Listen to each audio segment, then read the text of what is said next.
It's 2:30 in the morning right now, but we're gonna still make this video and help everyone get ready for the August SAT. We're on day 14 out of 50 of our SAT Math Prep series, and today we'll be working on some more advanced math problems. Looking at our first problem, we have this function over here. What is the minimum value of the given function? Okay. There are multiple ways to approach this problem. However, my number one suggestion when you see a minimum value question is to simply pick up your graphing calculator. If you're in calculus or pre-calculus, you should have a graphing calculator like a TI-84 or something where you can see the graphed function. And if you plug this in, I'm going to show you how this works.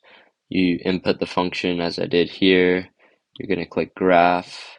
Then you're going to click second trace, go down to minimum, then left side, click enter, go a little to the right of the minimum point, eyeball it, enter, and you get your value. Minimum x equals 23.9, so pretty much 24, and then y is equal to 1,728.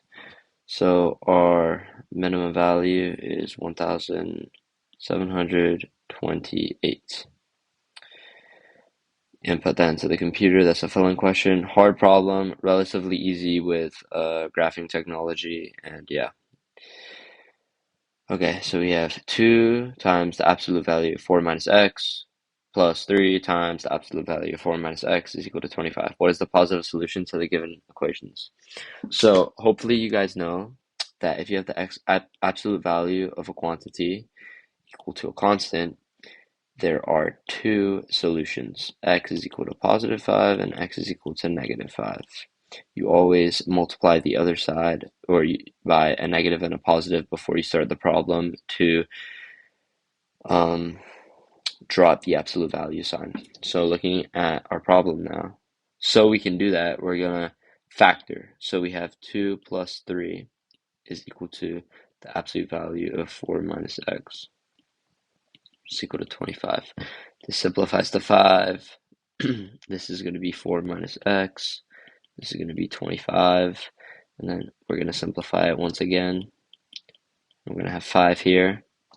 And now this is where we set our solutions to 2, a positive value and a negative value, so we can drop that absolute value sign. Then we have negative x is equal to negative 9, and negative x is equal to 1. We have x is equal to negative 1, and x is equal to 9. And it's asking for the positive solution, so our positive x value is 9. That would be your answer for this question. Not too hard, just know your absolute value rules and you'll be fine. Third problem of the day. The function f is defined by f of x is equal to negative 8 times 2 to the power of x plus 22. What is the y-intercept of the graph of y is equal to f of x in the xy plane? Y-intercept, I think on this channel, out of the 14 days so far, we have had about maybe 5, maybe even 6 y-intercept problems or problems dealing with y-intercepts. So really know how to manipulate equations and figure out y-intercepts or x-intercepts. So f of x is equal to, so we know that we have a y-intercept when x is equal to 0, and we're going to plug in x of 0 to find our answer. We know that anything raised to the 0 is 1. And we get negative 8 plus 22, and this is equal to 14. So we know that when x is equal to 0, we have a y-intercept of 14. And that's how you solve for y-intercept once again, giving us that. Just a little refresher, if it asks for x-intercept, what do? You set y is equal to 0. So this function would be 0 is equal to negative 8 times 2 to the x plus 22. And then you'd solve from there. And And yeah, next problem.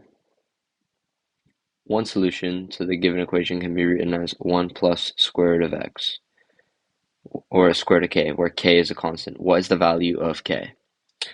So looking at this problem and the answer choice immediately, I can't really factor it looking at it. So I'm going to have to use the quadratic formula. Negative b plus or minus the square root of b squared minus 4ac over 2a. Now we plug in, what are our values to begin with? 1, negative 2, and negative 9 for c. And that's just the coefficient of each of these numbers. And c, it doesn't have a coefficient, it's just the value itself. So plug it into the equation over here. So we have 2 plus or minus the square root of b squared, so negative 2 squared minus 4ac over 2 times a, and we have 2 over 2 plus or minus the square. I'm going to go back a second. I kind of jumped a step. 2 plus or minus the square root of 4 minus, or that'll be plus 36 over 2. And then we have 2 over 2 plus or minus square root of 40 over 2. This is going to be equal to 1 plus or minus square root of 40 over 2. And we don't see our answer as 1 plus or 1 plus square root of k over 2. We see it as this, not this. So we can't have any fraction. So what we have to do here is but simplify this square root. And if you took geometry, you should have learned it in that class, how to do the tree. So if you have 40, you can split it up to, let's say, 4 and 10. And then this goes to 2 and 2. And then whenever you have two of the same number, what I like to do is circle it and then underline the lone pair. And if you have two of the same number, you can take it outside the square root. So we have 1 plus or minus 2 square root of 10. You leave the underlined inside the square root. And then this, once again, simplifies to 1 plus or minus square root of 10. If we compare that to our given equation of 1 plus square root of k, we know that k is going to be equal to 10. And that's our answer. The reason it's plus or minus here is because the answer asks us for one solution. So there are two solutions, but it's just asking for one. That is the answer to that question. We're going to do one more here. P of x plus 57 is equal to x squared. The given equation relates the value of x and its corresponding value of p of x for the function p. What is the minimum value of the function p? Another minimum value question. I'm going to rewrite this as p of x is equal to x squared plus 57. We once again should just resort to the graphing calculator. Why do extra math if we don't have to? So that's what I'm going to do. Let me just check I wrote that right. No, I had a feeling. It's x squared minus 57. Okay. So go here, input your function, x squared minus 57, graph that, then we put second trace minimum. Go to the left of what we eyeball as the minimum, then we go to the right, then we click enter again.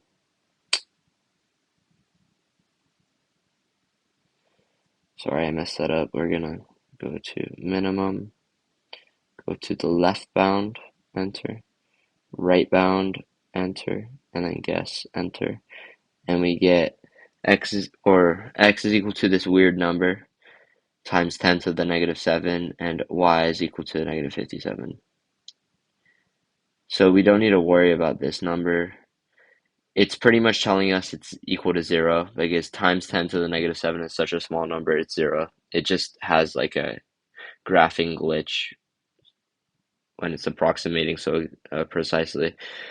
Y is equal to negative 57. That is our minimum value because we're solving for the minimum value, not the minimum x point.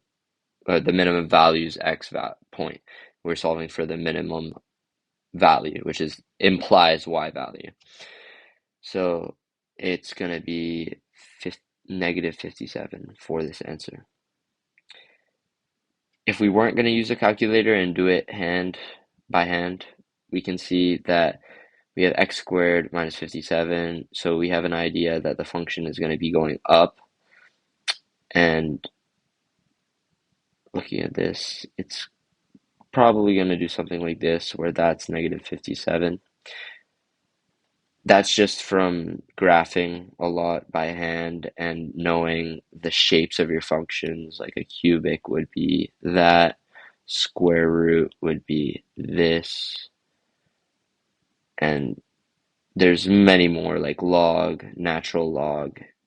And as you just get more familiar with these functions, you'll get a better idea of how their shape works. But for now, and for the purpose of the test, just use the calculator if it's available to you and save as much time as possible. I'll see you guys on the next episode of the channel, and everyone take care.